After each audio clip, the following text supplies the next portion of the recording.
Rochester. I can't believe it. My eyes are filled with tears of joy.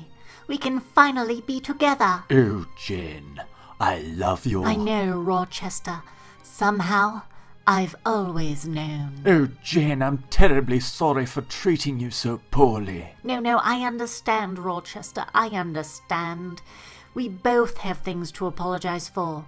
Between your violent mood swings and my penchant for blending into the wallpaper, it was bound to be a difficult situation. Oh, Jane, light of my life, I don't deserve you, but I am so happy you have returned to me. Please, Rochester. Fate has seen fit to return us to each other. Our paths have crossed for a reason. We needed to grow. We needed to go through these times of tumult and have these foul experiences to make us better people. Even the immense debacle that was to be our wedding served to bring us to this moment. Sorry about that. These things, these experiences make up a person, Rochester. They do make us better. Jane, will you marry me?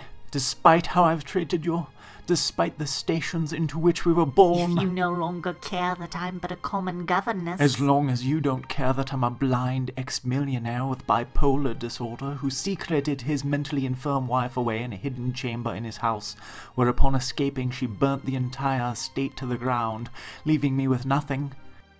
Jane, oh my dear sweet loving Jane, if we can get past our own personal faults, then surely we can get past anything. Jane?